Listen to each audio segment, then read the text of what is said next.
शिव गीता चौथा अध्याय। सूत जी बोले, अगस्त जी जब ऐसा कहकर आश्रम को चले गए तब रामगिरी के ऊपर गोदावरी के पवित्र आश्रम में रामचंद्र शिवलिंग का स्थापन कर अगस्त जी के उपदेशानुसार वीरजा दीक्षा ले, सर्वांग में विभूति लगाए,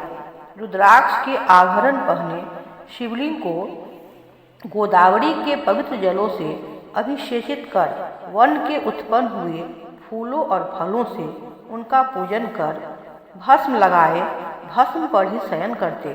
व्याघ्र चर्म के आसन पर बैठे रात दिन अनन्य बुद्धि से शिव सहस्र नाम जपने लगे।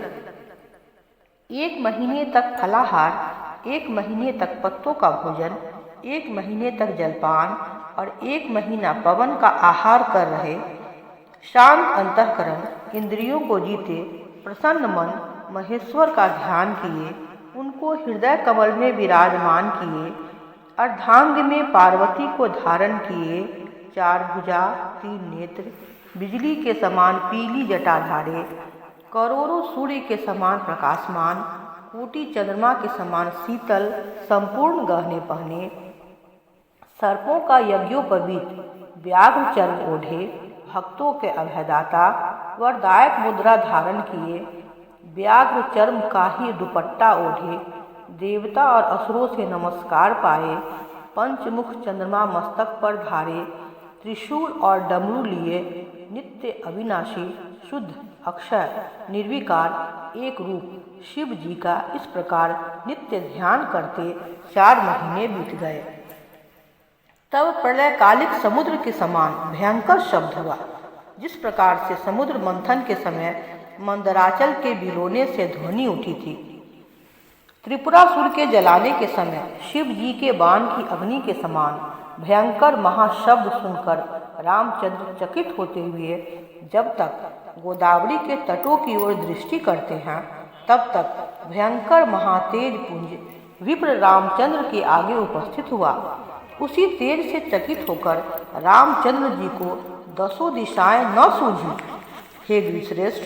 आंखें मिच जाने से राजकुमार मोह को प्राप्त हो गए और विचार करके जाना कि यह दैत्यों की माया है। फिर वह महावीर उठकर और अपने बड़े धनुष को चढ़ाकर तथा दिव्य मंत्रों से अभिमंत्रित कर तीक्ष्ण बाणों पर दृष्टिपात करने लगे। आग्नेयास्त्र, वरुणास्त्र, सोमास्त्र, मोहनास्त्र, सूर्यास्त्र, पर्वतास्त्र, सुदर्शनास्त्र, महाचक्र, कालचक्र, वैष्णवास्त्र, रुद्रास्त्र, पाशुपतास्त्र, ब्रह्मास्त्र, कुबेरास्त्र, वज्रास्त्र, वायव्यास्त्र और परशुरामास्त्र आदि अनेक मंत्रों का श्री राम ने प्रयोग किया। परंतु उस महातेज में वे रामचंद्र के अस्त्र और शस्त्र इस प्रकार लीन हो गए जैसे समुद्र में पत्थर और ओले जलमग्न हो जाते हैं। तब एक क्षण मात्र में धनुष जलकर रामचंद्र के हाथ से गिरा। फिर तरकस, अंगुली त्राण, बोधा यह जलकर गिर पड़े। यह देखकर लक्ष्मण भयभीत और मूर्छित होकर पृथ्वी में गिरे और रामचंद्र भी निस्तब्ध हो केवल घुटनों के बल से पृथ्वी में बैठ गए और आंखें नीचे भयभीत होकर शंकर की शरण को प्राप्त हुए और ऊंचे स्वर से शिव सहस्र नाम का जप करने लगे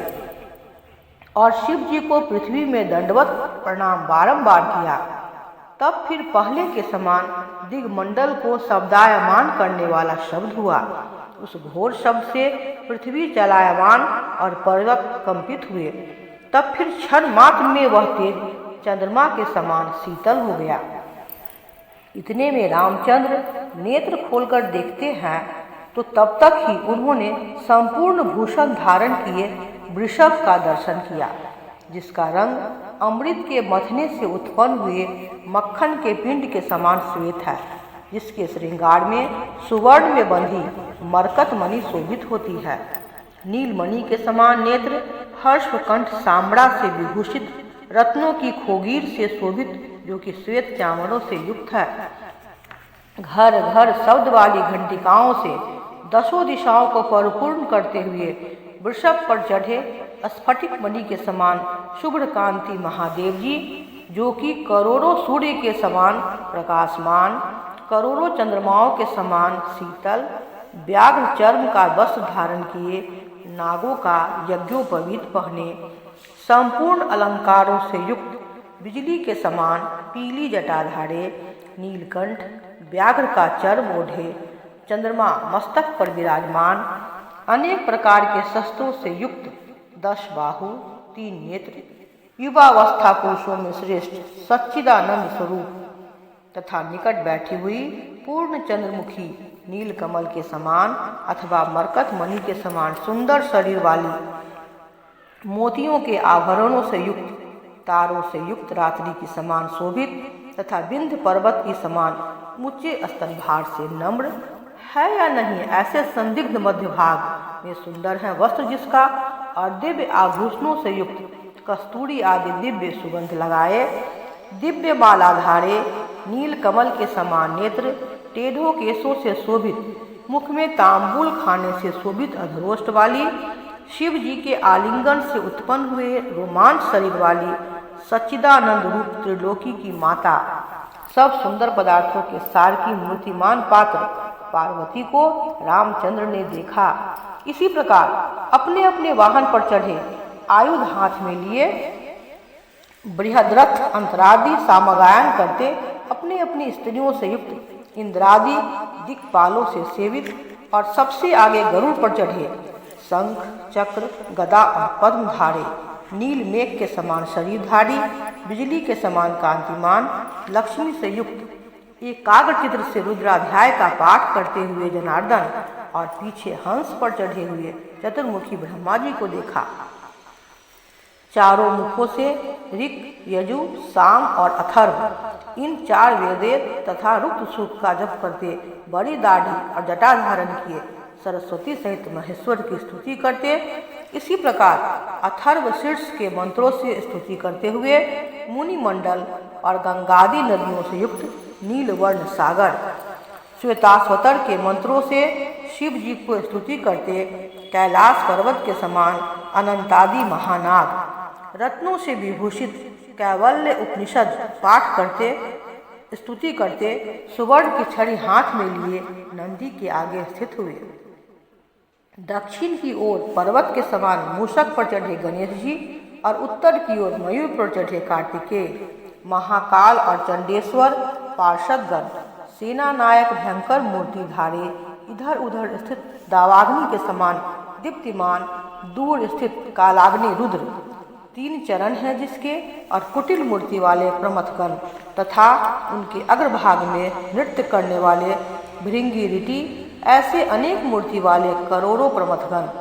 और अनेक प्रकार के वाहनों पर स्थित चारों ओर मातृमंडल और पंचाक्षरी विद्या जपने में तत्पर सिद्ध विद्याधराधिक और दिव्य रुद्र के गीत गाते हुए किन्नरों के समूह और त्र्यंबकम यजामहे इस मंत्र को जपने वाले ब्राह्मणों के समूह, आकाश में वीणा बजाकर गाते और नाचते हुए नारद और नाट्य की विधि से नृत्य करते हुए रंभादिक अप्सराओं के समूह, और गाने में तत्पर चित्ररथादि गंधर्वों के समूह तथा शिव जी के कानों में कुंडलता को प्राप्त हुए कंबल और अश्वतर नाग तथा गीत गाने में तत्पर कंबल और अश्वतर नागों से शोभित सब देव सभा को देखकर श्री रामचंद्र कृतार्थ हुए और हर्ष से गदगद कंठों शिव जी की स्तुति और शिव सहस्र नाम के उच्चारण से बारंबार प्रणाम करने लगे। चौथा अध्याय समाप्त।